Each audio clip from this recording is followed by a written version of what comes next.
Hello everyone, welcome to Genic Education. कैसे हो आप सभी? एक बार आप सभी का फिर से स्वागत है। हम लोग बिल्डिंग मटेरियल सब्जेक्ट में सीमेंट चैप्टर कवर कर रहे हैं और बहुत ही शानदार एक लेक्चर हो चुका है। सेकंड लेक्चर की तरफ बढ़ रहे हैं। आशा करता हूँ आप लोग जो लेक्चर फर्स्ट था उसको बहुत ही ज़्यादा इंजॉय किए होंगे और नई नई चीज़ें भी पता चली होंगी। अब कुछ ऐसे ही नई चीज़ों के साथ अब हम लोग सेकेंड लेक्चर पढ़ने वाले हैं। ठीक है, सेकेंड जो लेक्चर है इसमें हम लोग लास्टली हमने क्या पढ़ा था कि कंपाउंड्स के बारे में पढ़ रहे थे और अब उसी को आगे कंटिन्यू करना है। तो कंपाउंड्स ऑफ सीमेंट, ठीक है, हेडिंग आपकी जो होगी वो क्या होगी? Compounds compounds of cement. ठीक है, अब देखो सबसे पहले जो है क्या हुआ था 1887 में। ठीक है, कब? 1887 में किसने? ली चैटलियर। ठीक है, ली चैटलियर ने, ठीक है, सीमेंट के अंदर कंपाउंड की खोज की थी। ठीक है, कब? 1887 में। ठीक है, तो वो कंपाउंड कौन कौन से थे? ठीक है, एक एक करके हम लोग यहाँ डिस्कस करते हैं। देखिए, सबसे पहला कंपाउंड हम लोग लिखते हैं, क्या है आपका? C3S, C2S, C3A, C4AF। ठीक है, पानी डालने के बाद ये सारे कंपाउंड, ठीक है, रिएक्शन करके बनते हैं। ठीक है, सीमेंट में कंपाउंड होते हैं और रिएक्शन करते हैं। और इसके अलावा और कौन कौन से कंपाउंड होते हैं सीमेंट में? जिप्सम, ठीक है, जिसको हम लिख लेते हैं यहाँ पे CaSO4 और यहाँ पे लिख देते हैं अदर्स। ठीक है, अदर्स। अब देखो C3S को बोलते क्या है? ठीक है, इसको हम बोलते हैं ट्राई कैल्शियम सिलिकेट। ठीक है, C2S को क्या बोलते हैं? Die calcium silicate, di calcium silicate. और ट्राई कैल्शियम एल्यूमिनेट। ठीक है, देखो, और ये क्या है आपका? 4C है तो टेट्रा कैल्शियम एल्यूमिनो पेराइट। ठीक है, देखो ये चीजें। और कैल्शियम सल्फेट आपका क्या है? ये आपका है कैल्शियम सल्फेट।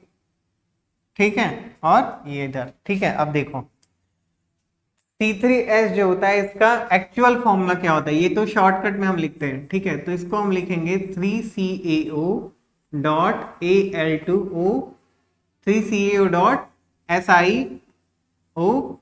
ठीक है, इसमें ये चीज 2CaO डॉट SiO2, फिर 3CaO डॉट Al2O3 और इसमें 4CaO Al2O3 और Fe2O3। और यहाँ का फॉर्मूला क्या होता है? कैल्शियम सल्फेट, ये है ही है, और अदर्स में छोड़ देते हैं। ठीक है, और भी कंपाउंड थोड़ी एक दो चीजें बनती हैं। ठीक है, बहुत उसके परसेंटेज कम होते हैं इसलिए कोई इसका ज्यादा मैटर नहीं है। ठीक है, अब देखिए tri calcium silicate, di calcium silicate, tri calcium aluminate, tetra calcium aluminoferrite और calcium sulphate.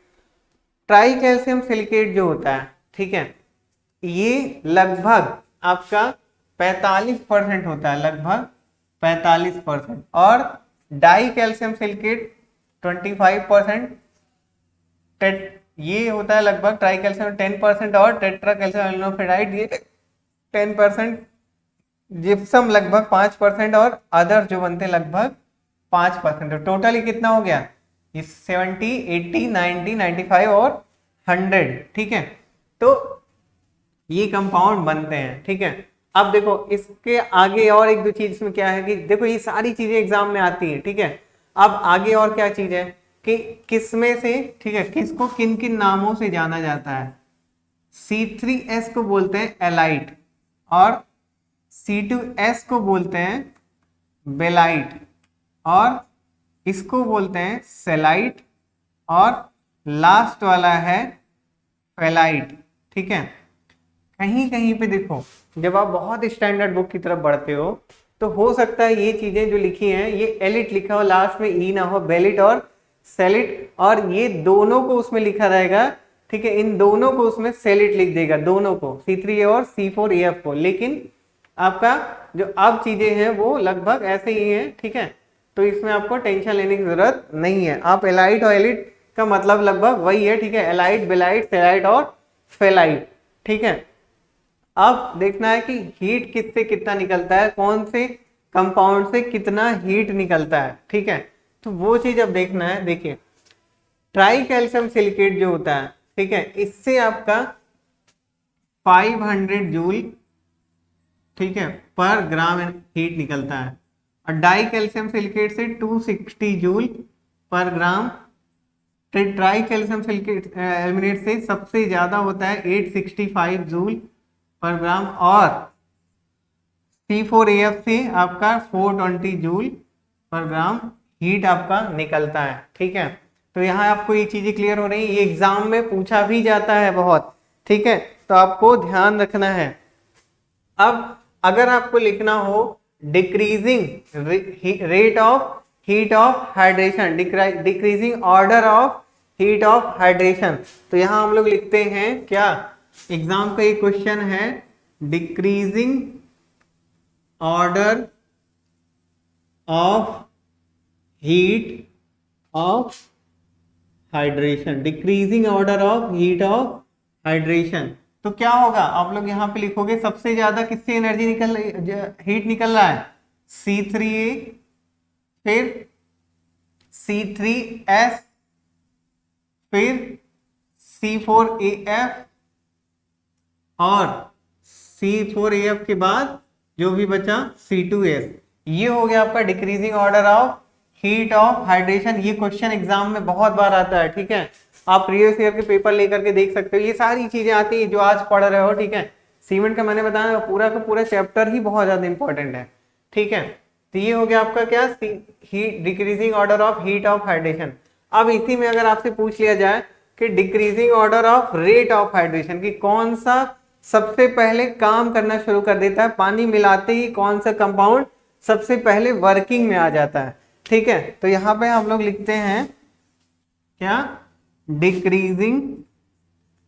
Decreasing order of rate of hydration, ठीक है। देखिए इसमें क्या सबसे पहले जो हमारा होता है वो क्या काम वर्किंग में आ जाता है, C3A, ठीक है, C3A पानी मिलाते ही तुरंत ही वर्किंग में आ जाता है, ठीक है। फिर C3A के बाद आता है आपका C4AF, फिर आपका C3S, और लास्ट में C2S। देखो कहीं कहीं पे ये कंट्रोवर्शियल होता है कि C4AF पहले लिखा रहेगा और C3A, एक्चुअल में होता क्या है कि पानी जैसे ही मिलाते हो तो ये दोनों कंपाउंड लगभग एक साथ ही काम करना शुरू कर देते हैं, ठीक है। C3A से इनिशियल स्ट्रेंथ आती है, इनिशियल सेटलिंग आती है, मैंने आपको बताया था। तो वही चीज है कि पानी मिलाते ही देखते हो ना, सीमेंट तुरंत जमना शुरू हो जाता है। और C4AF, ठीक है, अभी बताते हैं इन सबका काम क्या है, ठीक है। ये एज ए कैटलिस्ट काम करता है और इनिशियल स्ट्रेंथ में इसका भी योगदान होता है, ठीक है। देखिए होता क्या है, C3S जो होता है, ठीक है, सबसे पहले वाटर जब हम मिलाते हैं सीमेंट में तो C3A जो है तुरंत वर्किंग में आ जाता है, और ये क्या प्रोवाइड करता है आपको, जो सीमेंट की तुरंत की स्ट्रेंथ होती है, इनिशियल स्ट्रेंथ, ठीक है, और इसी से डिसाइड होता है इनिशियल सेटलिंग टाइम और फाइनल सेटलिंग टाइम, ठीक है। फिर उसके बाद क्या होता है, उसके बाद से एक हफ्ते बाद तक की स्ट्रेंथ, ठीक है, किससे आती है, 7 डेज स्ट्रेंथ है, यानी कि 7 डे तक की स्ट्रेंथ आती है आपकी C3S से, ठीक है। और इसमें क्या लिखेंगे, आफ्टर 7 डेज स्ट्रेंथ, ठीक है, किससे आती है आपकी, ये आती है आपकी C2S से। और C4AF क्या करता है, एज ए कैटलिस्ट काम करता है, ठीक है, उत्प्रेरक का काम करता है। जैसे आप बचपन में पढ़े होंगे कैटलिस्ट क्या करता था, रिएक्शन में होते हुए भी अपने आप को, ठीक है, किनारे करके बाकी सबको, ठीक है, मतलब कि पुश प्रोवाइड करता था कि जिससे रिएक्शन इजीली हो जाता था। तो सेम चीज यहाँ पे है। और बाकी C4AF से भी आपका क्या होता है, IST और FST, यानी कि इनिशियल सेटलिंग टाइम और फाइनल सेटलिंग टाइम और स्ट्रेंथ वगैरह इससे भी आती है। ऐसा नहीं कि इन चीजों से कुछ होता ही नहीं है, ठीक है। तो अब इसके बाद फिर क्या है आपका, देखिए इसके बाद आपका आता है कि ये जब हम वाटर मिलाते हैं, ठीक है, तो कितना वाटर की जरूरत होती है, ठीक है, तो लगभग देखिए 23% वाटर चाहिए होता है। यहां पे लिखते हैं 23% water to complete process of hydration. 23% water to complete process of hydration और 15% टू फिल जेल पोर्स। ठीक है, अब देखो ये भी है, ये कभी कभी हो सकता है कहीं पे आपको क्या 24 लिखा हुआ मिल सकता है ये, ठीक है, 24% water to complete process of hydration, तो कोई प्रॉब्लम नहीं है, ठीक है। आप यहाँ पे कितना बना 38%, यानी कि कितना बना लगभग 0.38, और इसी को हम लोग क्या लिख देते हैं, ठीक है, ये आपका, ठीक है, इसको हम लिख देते हैं 0.4, ठीक है। और यही चीज हम बताते हैं ना कि वाटर सीमेंट रेशियो जो होता है लगभग 0.35 से 0.4, या कई किताबों में 0.35 से 0.45, ठीक है, या 0.3, ठीक है। तो आपको आंसर क्या करना है, लगभग अप्रोप्रिएट आंसर जो आपके ऑप्शन में रहेगा कि वाटर सीमेंट रेशियो लगभग आपका 0.4 ही रहता है, ठीक है। ये हो गया आपका, इससे क्लियर हो गया कि वाटर सीमेंट रेशियो कैसे मैनेज होता है, ठीक है। तो मतलब कि यहाँ पे हमने समझा क्या कि हाइड्रेशन हो क्या रहा है, जो हाइड्रेशन हो रहा है उसका मतलब क्या है, ठीक है। तो हाइड्रेशन का मतलब यहाँ पे निकल के आया, ठीक है, हाइड्रेशन जो हो रहा है उसका मतलब यहाँ पे निकल के आया कि ये सेटलिंग, ठीक है, सेटलिंग, इसमें क्या होता है, सेटलिंग एंड हार्डनिंग, ठीक है, ऑफ सीमेंट, ठीक है। इसमें क्या होता है, सेटलिंग और हार्डनिंग होती है सीमेंट की, किसकी, सेटलिंग और हार्डनिंग होती है सीमेंट की, ठीक है। तो एक बार फिर से इसको देखते हैं कि कंपाउंड जो है, मैंने आपको बताया था ना कि कंपाउंड मेनली कंपाउंड होते हैं 4, C3S, C2S, C3A और C4AF, ठीक है। इसमें क्या है आपका try calcium silicate, di calcium silicate, tri calcium aluminate और टेट्रा कैल्शियम एल्बिनोफेराइड, ठीक है। इसमें इसके केमिकल फॉर्मूले क्या है, 3CaO.SiO2, 2CaO.SiO2, 3CaO.Al2O3 और 4CO.Al2O3.Fe2O3, ठीक है। और इसके बाद decreasing order of heat of hydration, फिर इसके बाद फिर इसका कितने परसेंटेज में कंपाउंड बन रहे हैं, इसके साइंटिफिक नेम कौन से हैं, फिर कितने हीट ऑफ हाइड्रेशन किससे निकल रहा है, फिर उसके decreasing order of heat of hydration और decreasing order of rate of hydration, ये चीजें, फिर किन चीजों का कंपाउंड का कौन सा काम है और कितने वाटर की जरूरत पड़ती है पूरे प्रोसेस में, और हाइड्रेशन का क्या मतलब है, ठीक है। ये सारी चीजें आपने देख ली। अब इसके बाद जो है हमारा नेक्स्ट टॉपिक है, ठीक है, वो है आपका, ठीक है, आप लोग अच्छे से इसको नोट कर लीजिएगा, हर साल इसमें से लगभग क्वेश्चन बन जाते हैं, ठीक है। नेक्स्ट टॉपिक हमारा है टेस्ट के बारे में हम लोग पढ़ते हैं। देखो टेस्ट जो है, ठीक है, टेस्ट दो टाइप के होते हैं सीमेंट में, कौन कौन से, एक तो होता है आपका लैब टेस्ट, दूसरा आपका होता है फील्ड टेस्ट। तो पहले हम लोग जानते हैं किसके बारे में, फील्ड टेस्ट के बारे में, कि जैसे आप कहीं पे फील्ड में हो, ठीक है, एज ए जेई या एई, ठीक है, कहीं पे हो और आपसे आपका जो ऊपर के अधिकारी ऑफिसर, ठीक है, या इंजीनियर है, ठीक है, तो वो अगर आपसे पूछते हैं कि देखो ये सीमेंट ठीक है या नहीं जो भी आया है कंस्ट्रक्शन के लिए, कंस्ट्रक्शन वर्क के लिए, तो आप कैसे उनको बता पाओगे, ठीक है। तो वो चीज हम लोग यहाँ पे देखेंगे, ठीक है। देखिए यहाँ पे है आपका टेस्ट ऑफ सीमेंट, ठीक है, टेस्ट ऑफ सीमेंट, इसमें है आपका सबसे पहला है आपका फील्ड टेस्ट, ठीक है, फील्ड टेस्ट, और दूसरा है आपका लैब टेस्ट, ठीक है।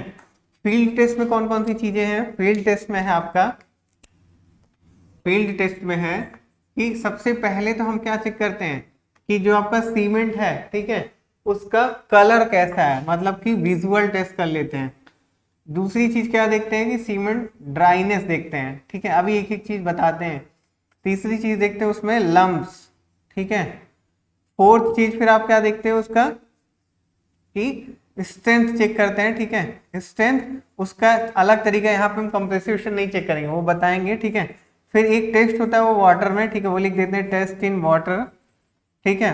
फिर आपका क्या हो गया, colour, dryness, lumps, strength, test in water, ठीक है। फिर इसके बाद फिर और क्या देखेंगे आप लोग, फाइननेस देख सकते हैं, ठीक है, स्मूथनेस देख सकते हैं, ठीक है, स्मूथनेस, ठीक है, और एक दो चीजें और रहेंगी, ठीक है, स्मूथनेस, ठीक है, और आगे आपका क्या होगा, ठीक है, टेम्परेचर वगैरह देख सकते हैं, ठीक है, टेम्परेचर, टेम्परेचर।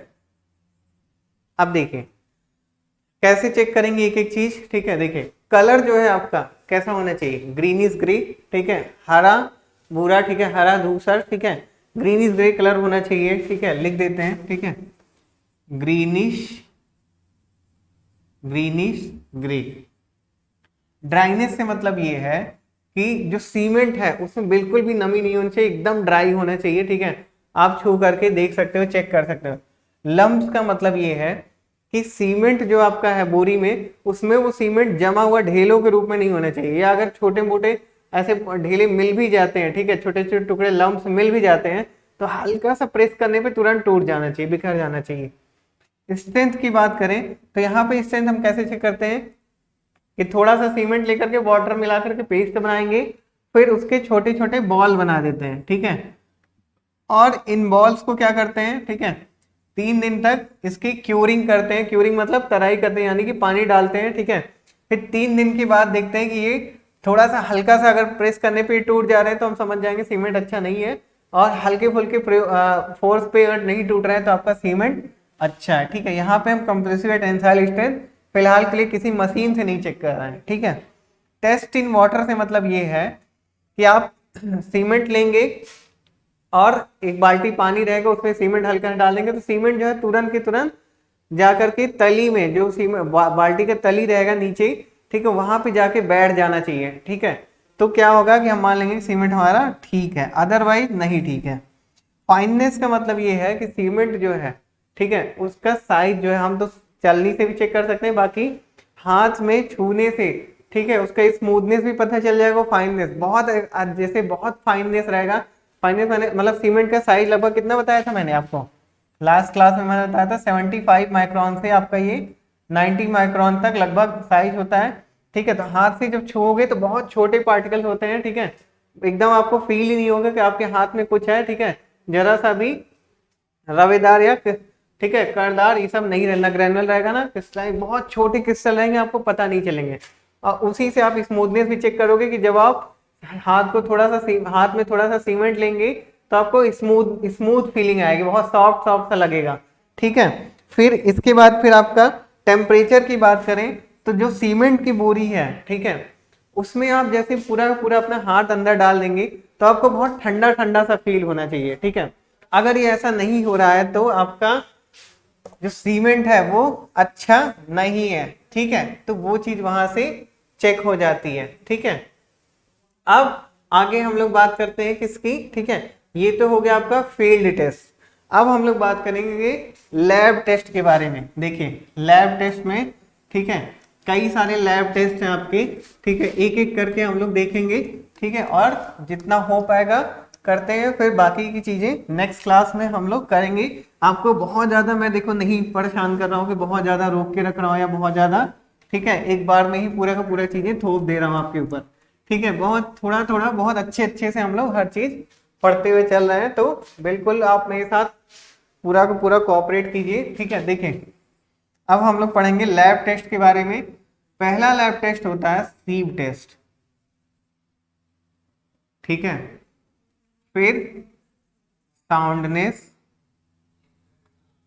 साउंडनेस टेस्ट, फिर स्ट्रेंथ, स्ट्रेंथ टेस्ट।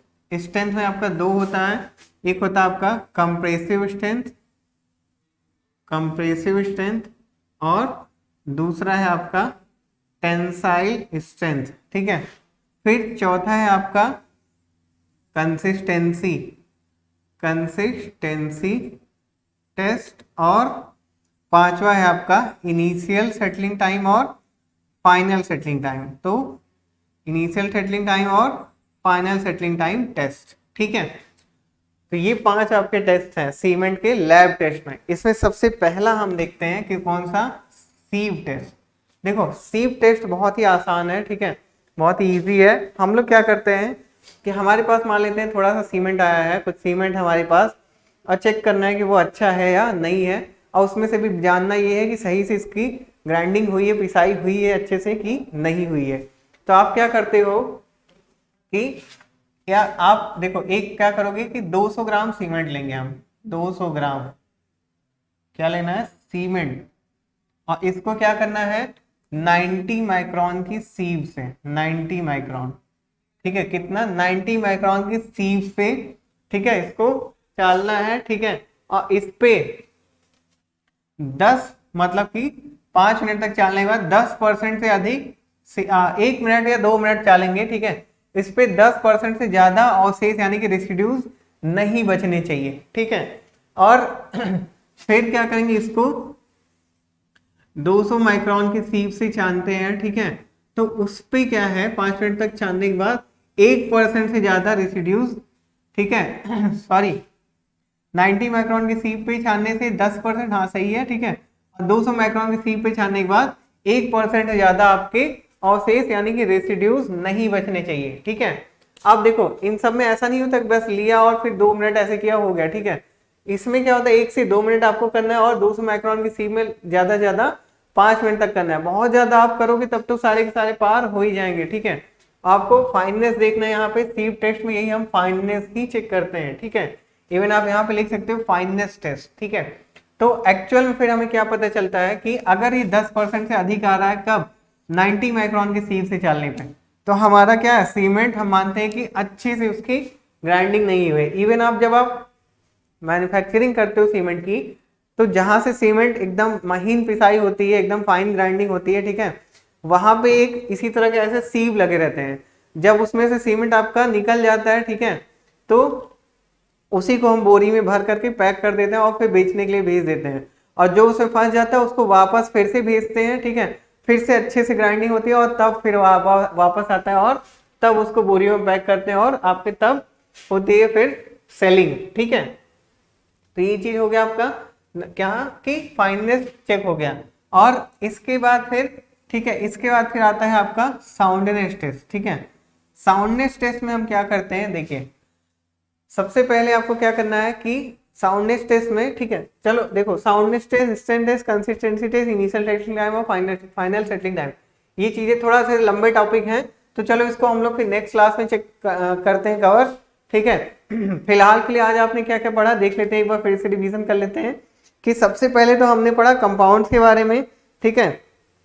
कंपाउंड्स आपके कौन कौन से हैं, ठीक है, कंपाउंड्स में आपका, ठीक है, C3S, C2S, C3A और C4AF, ठीक है, उन सब के बारे में हमने जाना। टेस्ट में फील्ड टेस्ट और, ठीक है, लैब टेस्ट।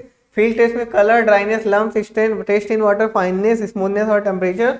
और सीव टेस्ट, देखो सीव टेस्ट में ये था आपका sieve test, soundness, strength test, consistency और इनिशियल सेटलिंग टाइम और फाइनल सेटलिंग टाइम।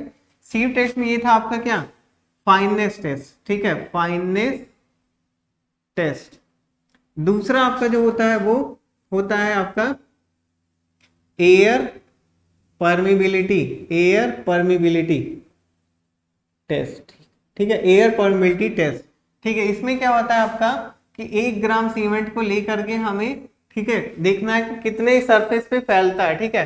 तो ऑर्डिनरी पोर्टलैंड सीमेंट रहता है, ठीक है, ऑर्डिनरी पोर्टलैंड सीमेंट ये क्या होता है 2250 सेंटीमीटर स्क्वायर एरिया पे फैलता है, और अगर रैपिड हार्डनिंग सीमेंट वगैरह रहता है तो ये 3250 सीमेंट स्क्वायर, ठीक है, 3250 सेंटीमीटर स्क्वायर एरिया पे फैलता है, ठीक है, 2250 सेंटीमीटर स्क्वायर और rapid hardening cement 3250 centimetre square, इतने एरिया पे लगभग ये जाता है, ठीक है। तो ये इससे एयर परमिबिलिटी मतलब है वही सीव टेस्ट और फाइननेस टेस्ट में ही आता है, ठीक है। फिर साउंडनेस टेस्ट, स्ट्रेंथ टेस्ट, ठीक है, ये सारी चीजें हम लोग नेक्स्ट क्लास में कवर करेंगे। तब तक आप लोग जो भी आज पढ़े हो कंपाउंड बहुत अच्छे से रिवाइज कर लेना, ठीक है, और जो कुछ भी और है पुरानी चीजें उसको रिवीजन करना क्लास जैसे ही खत्म हो, ठीक है। बाकी फिर हम लोग मिलेंगे नेक्स्ट क्लास में, ठीक है। Till then love you all, bye bye.